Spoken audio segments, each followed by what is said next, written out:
की गर्दन यदि श्रद्धा से झुके तो ठीक, अगर जबरदस्ती से झुका दिया तो तुम झुकाने लायक नहीं रह जाओगे। भी ध्यान रखना कि जब आपने देखा नहीं उनको, उनसे बात नहीं हुई और आप उनके जनों से बात सुनकर उनकी तरफ चल पड़े, इस बात से हरि आपके ऋणी हो जाते हैं। भगवान इसी बात से ऋणी हो जाते हैं। बस ये बात आप हृदय में बैठा लीजिए। जैसे लोग प्रश्न करते हैं ना कि हमने भगवान को देखा नहीं, भगवान क्यों, हम कैसे, किसी की बात तो मान लो ना। आप मान लो, वो तो आपके अंदर भी बैठे हुए हैं, वो आपको इतना प्यार देने लगेंगे। जहां कोई सहायक नहीं होगा वहां हरि आपको दिखाई देंगे। देख लेना, बिगड़ी ऐसे क्षण में बन जाती है, ऐसा लगता है गला कटा तो वो तलवार गले तक आएगी, हार बनकर सुगंधित फूल बन जाएगी, पर गले तक आने आने तक तुम्हारी निष्ठा देखी जाएगी। नहीं नहीं, बस मेरे हरि का यही विधान, वो आते आते हार बन जाएगी। वो तलवार तुम्हारा गला नहीं काट पाएगी, क्योंकि गले में हरि नाम चल रहा है। मान लो हमारी महालक्ष्मी चरण चापती रहती, क्या चाहिए तुम्हें, क्या चाहिए। आप सच्ची मानिए, क्या मतलब कितनी मलिनता छा गई। हम इसको मार देंगे तो 2 लाख रुपए मिल जाएंगे, ये कर देंगे तो, अरे भैया अगर तू हरि नाम जपेगा तो इसकी कीमत नहीं है, कीमत नहीं, अमूल्य वस्तु है। इसके ब्याज में तू कुबेर बन सकता है। मूल तो कभी खत्म होता ही नहीं है, ब्याज में तू ब्रह्मा बन सकता है। बनना तो चाहे। भक्तजन तो कहते हैं नहीं चाहिए मुझे ब्रह्मा का पद, परमेष्ठी पद, नहीं चाहिए सम्राट पद, नहीं चाहिए योग की सिद्धियां, मुझे प्रभु आपकी दास्ता चाहिए। ये बात कितना महासुख होगा उस भक्त को जो इन बातों को कह रहा है, नहीं चाहिए मुझे मोक्ष सुख नहीं चाहिए। वो ऐसे थोड़ी कह रहा है, श्रद्धा से नहीं कह रहा, अनुभूति से कह रहा है, मुझे नहीं चाहिए ये सब। इनमें वो सुख नहीं है जो आपके चरणों के समीप रहने में सुख है।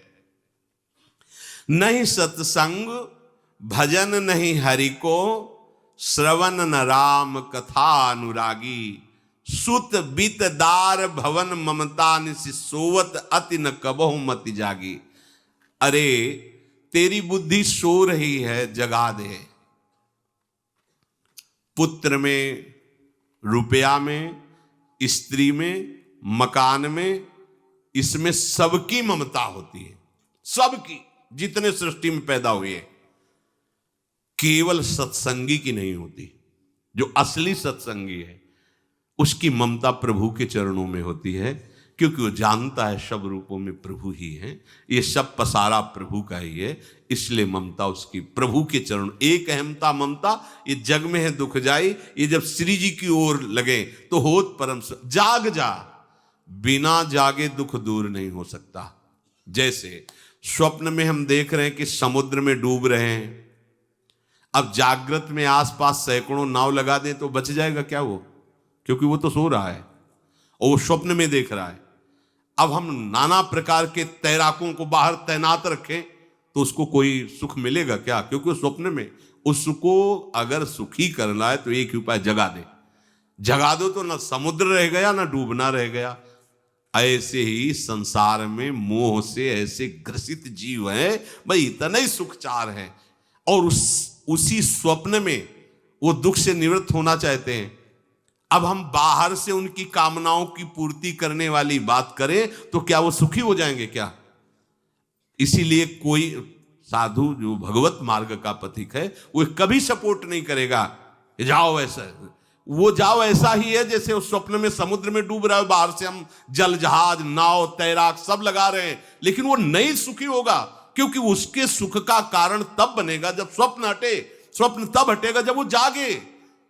जो सपने सिर काटे कोई, बिन जागे दुख दूर न होई, तो उसको जगा दो। साधुजन क्या करते हैं? जगा देते हैं उसको। जागो, कहां मोह निशा सब सो निहारा, देखे स्वपन अनेक प्रकारा, यही जग जामिन जागे जोगी। योग भगवान से जो तुमने वियोग कर रखा है, तुम जगो।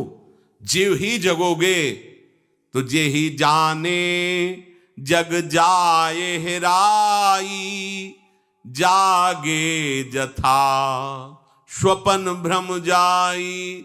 कोई नहीं यहां, एक कल श्लोक, मत्तः परतरम नान्यत् किंचित् अस्ति धनंजय, मेरे सिवा कोई नहीं। ये कब पता चलेगा? जागने पर। तो हमें ये बहुत कुछ दिखाई दे रहा है, स्वप्न है। उमा कहूं मैं अनुभव अपना, सत हरि भजन जगत सब सपना। तो बोले तुलसीदास हरि नाम सुधा तजी, सठ हठ पियत विषय विष मांगी। अगर कहीं संतों के पास भी गए तो क्या मांग रहे हैं? हठ करके विषय विष मांग रहे हैं। वो आत्मदेव नाम के एक ब्राह्मण थे, सब कुछ समृद्धि थी, संतान थी नहीं, बड़े दुखी गृहस्थी में। हमारा कुल चलाने वाला होना चाहिए।